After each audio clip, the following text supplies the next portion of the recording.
Olá! Cá estamos nós mais uma vez em mais um capítulo da Lei do Triunfo. Para quem ainda não está acompanhando, a gente está fazendo uma série e lendo semanalmente, capítulo a capítulo, estou resumindo para vocês, da Lei do Triunfo do Napoleão Hill.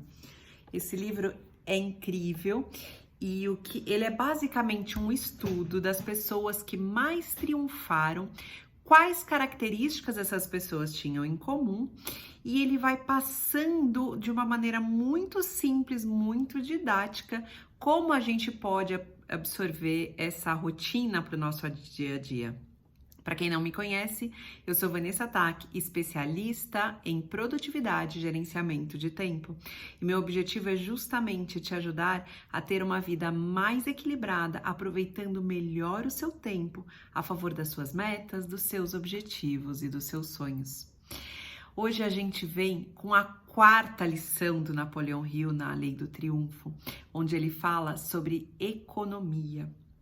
E ele traz muito a questão, aliás, esse é um capítulo delicioso, porque a gente linka muito o dinheiro com o tempo, e então para mim foi apaixonante.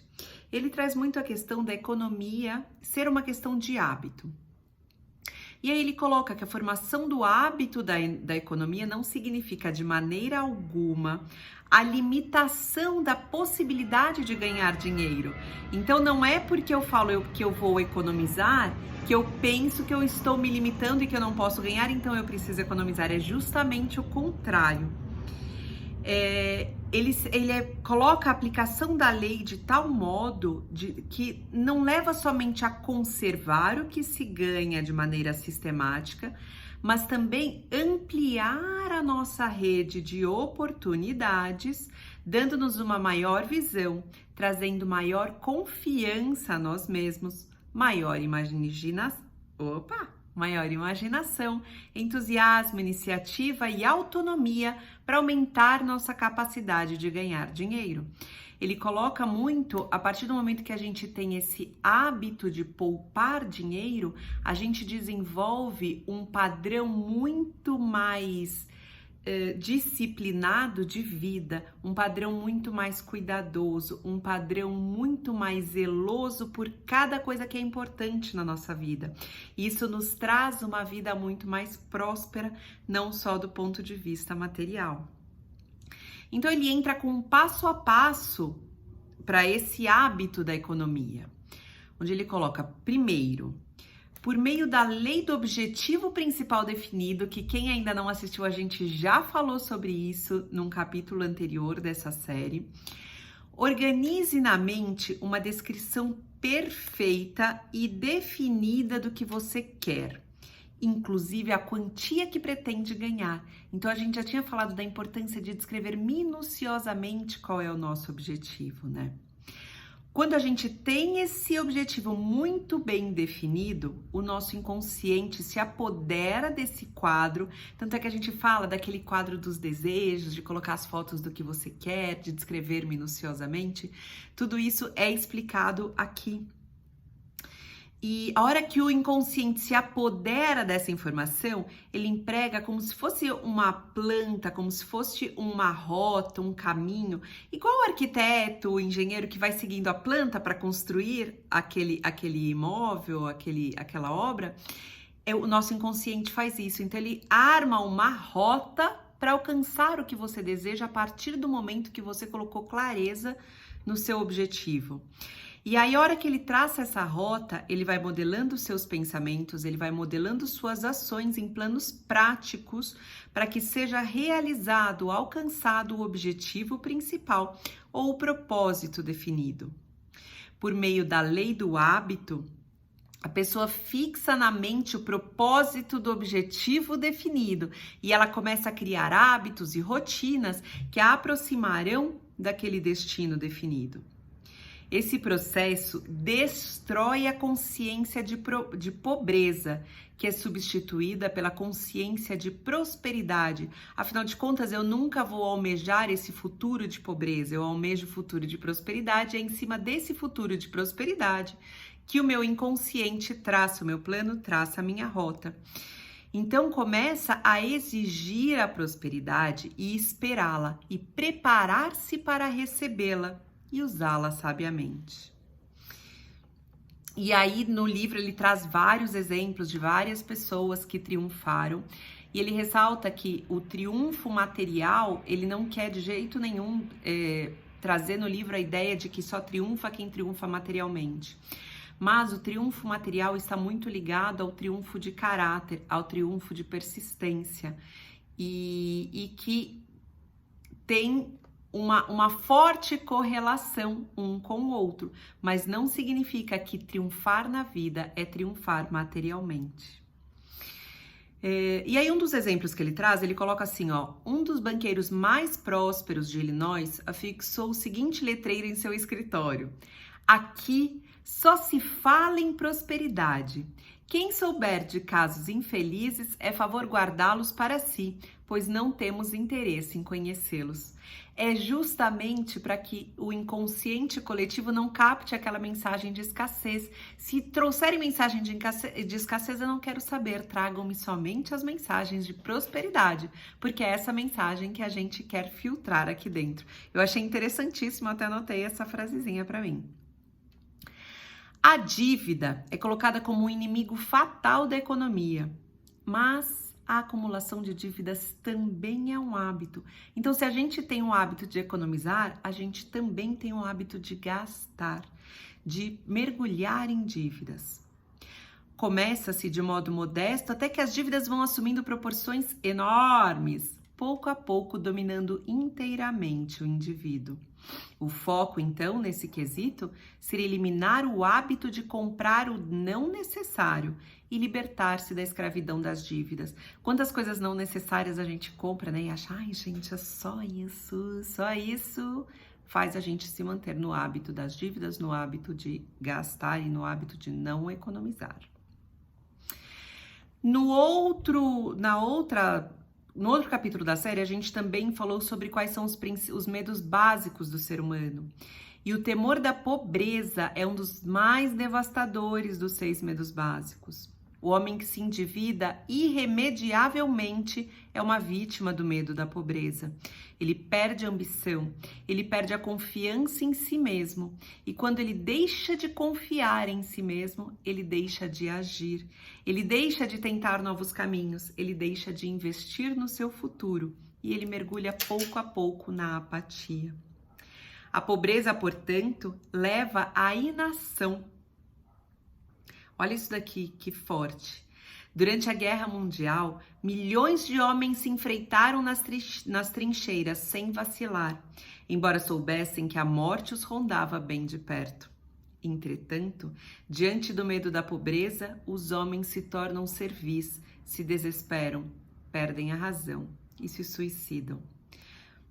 Tá, o medo da pobreza é horroroso, ele me leva à inação, ele me impede de prosperar, ele me impede de ter outras ações que poderiam resolver o problema da pobreza. Mas como dominar? Napoleão Hill traz 2 itens. Primeiro, abandonar o hábito de comprar a crédito ou de comprar o desnecessário. E segundo, liquidar pouco a pouco os débitos já contraídos. Parece ridículo, é óbvio que é essa a solução, mas é tão ridícula que a gente não traz isso para a prática. Assim como parece ridículo que para emagrecer eu preciso fechar a boca e fazer atividade física, mas o hábito de comer porcaria e não fazer atividade física supera o hábito de ter esses hábitos saudáveis. Então aqui a gente também precisa fazer com que o hábito da economia, de não gastar no que eu não preciso e de pagar os débitos já contraídos, sejam mais fortes do que o hábito que eu venho tendo de gastar. Livres da preocupação das dívidas, estaremos prontos para reformar nossos hábitos mentais e redirigir a nossa marcha para a prosperidade. Devemos adotar, então, como parte do nosso objetivo principal definido, como nós já falamos no capítulo anterior, o hábito de economizar uma parte certa do nosso rendimento, mesmo que sejam apenas 10 centavos por dia, mesmo que economize R$1 por dia. Criar o hábito de economizar é o que vai fazer a diferença no meu mindset, no meu pensamento e na maneira como eu começo a agir. Qualquer hábito pode ser abandonado e substituído por outro mais desejável. A gente falou do hábito da saúde, né, de uma alimentação melhor, a prática de exercícios físicos, e o hábito de economia entra na mesma questão. O hábito de gastar deve ser substituído pelo de economizar. Isso contribuirá para que se alcance a independência financeira. Então não basta somente libertar-se do hábito indesejável, porque a gente tem esse hábito há tantos anos que uma hora ou outra ele vai voltar. Então o que a gente precisa é não somente abandonar, mas substituí-lo por um hábito mais saudável. E aí ele retoma, eu vou ler exatamente o que ele fala, porque para a gente não perder as palavras dele. Ele coloca: eu ficaria seriamente desapontado se soubesse ter dado a qualquer dos meus leitores, nesta lição ou em qualquer outra, a impressão de que o triunfo só pode ser medido em termos de dólares. Entretanto, o dinheiro representa importante fator para o triunfo e, assim sendo, é necessário dar-lhe o devido valor. Uau, olha que forte! Cadê o pessoal aí que defende as forças de caráter? O hábito da economia requer mais força de caráter do que desenvolve a maioria das pessoas, porque economizar significa também negar a si mesmo diversões e prazeres de alguns gêneros que não nos ajudam. Por essa razão, o indivíduo que desenvolve o hábito da economia adquire ao mesmo tempo muitos dos outros hábitos que conduzem ao triunfo, especialmente autocontrole, confiança em si mesmo, coragem, equilíbrio e libertação do medo. Todos os que fazem orçamentos de despesas incluem muitas vezes um item chamado lazer. E eu acho excelente, aqui eu vou fazer uma pausa minha, eu acho que a gente precisa, voltando para o tema de gerenciamento do tempo, a gente precisa ampliar a nossa roda de lazer. Só que o que acontece é que muitas vezes o dinheiro que é separado para lazer não é usado em lazer, mas é usado em distrações. Lembra quando eu explico para vocês o que é distração? Que a gente tem uma meta, a gente pode se aproximar e usar a força de atração para essa meta, com objetivos bem definidos e com tarefas bem definidas, ou a gente pode usar a força oposta de distração, que nos afasta do nosso objetivo e da nossa meta com um tempo mal gasto. E é a mesma coisa que acontece com o dinheiro mal gasto. Então, muitas vezes a gente coloca o dinheiro como sendo usado em lazer, mas ele é usado em farras gastronômicas, em excesso de bebida, excesso de uma série de coisas que tiram nossa saúde, tiram nossa estabilidade emocional, tiram nossa estabilidade física. E se a gente não tem estabilidade emocional, se a gente não tem estabilidade física, isso é lazer? Percebe como a gente às vezes boicota o nosso investimento em lazer com coisas que não são verdadeiramente lazer. E isso desfalca tanto o bolso quanto a saúde. Olha, ele escreveu esse livro já faz um bom tempo. Eu não vou achar aqui rapidamente, mas já faz um bom tempo que ele escreveu a primeira edição deste livro. E desde essa época, ele já afirma que estamos vivendo em uma época em que as distrações ocupam um lugar de destaque na maioria dos orçamentos. E hoje, hein? Nada mudou.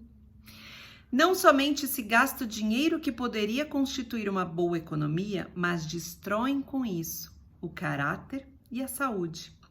Sem moralismo, este é só um fato que constitui material com que se constrói o triunfo. Um dos defeitos principais da geração atual é o hábito de gastar. Todos somos vítimas desse hábito. Feliz é a criança cujos pais têm a visão e a compreensão do hábito da economia como construtor de caráter e o implantam desde cedo no hábito de seus filhos. Mas será que é verdade? Dá para qualquer pessoa R$100 que ela não esteja esperando e logo ela vai começar a cogitar a maneira de gastar o dinheiro, porque o hábito de gastar está mais arraigado do que o hábito de economizar. Nós somos dirigidos por nossos hábitos. E da mesma maneira o tempo. A gente tem um minutinho extra. O que eu vou fazer? Eu vou lá gastar esse minutinho extra com série, com redes sociais, com um monte de coisas que não...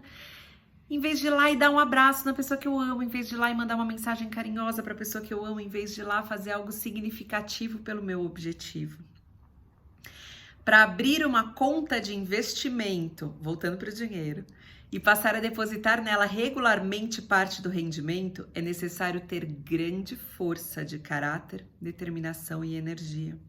Assim como para utilizar o tempo a favor do que realmente vai me trazer um resultado, a favor das pessoas que realmente são importantes para mim, também é necessário grande força de caráter, determinação e energia, porque é muito mais fácil eu deixar o tempo escorrer ou eu deixar o dinheiro escorrer.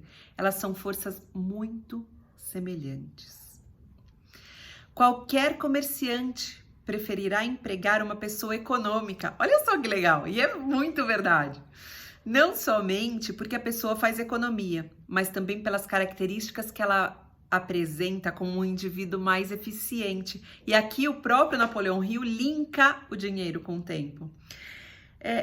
Não é verdade no nosso escritório, na nossa família, que a gente sempre pede para a pessoa, se eu vou pedir um favor para alguém, eu peço para a pessoa que mais faz, para a pessoa que tem mais coisa para fazer, porque eu sei que ela faz.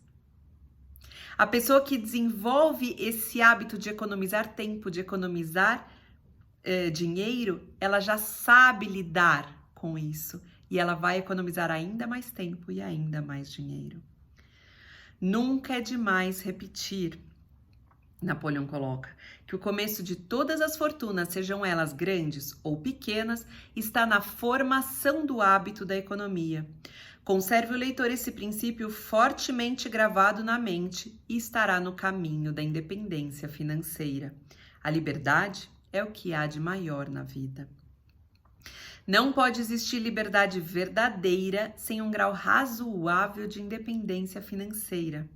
É terrível permanecer num determinado lugar, num determinado trabalho, que não nos agrada por um certo número de horas, dia após dia, durante toda a vida.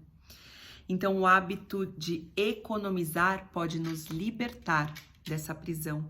E aqui eu coloco que o hábito de economizar dinheiro pode nos libertar dessa prisão através da independência financeira. E o hábito de economizar e de gerenciar da maneira adequada o seu tempo pode te tirar de uma vida desequilibrada e sem sentido. Então, a lição, esta quarta lição de Napoleão Hill, vai muito em cima de economia.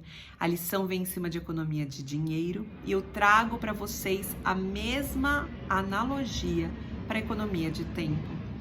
No próximo capítulo, ele fala de iniciativa e liderança. Aproveitem, assistam os anteriores se você ainda não assistiu, curta o nosso canal, curta o vídeo, se inscreva no canal, porque assim a gente vai conseguir fazer esse conteúdo chegar para mais pessoas. Muito obrigada e economizem!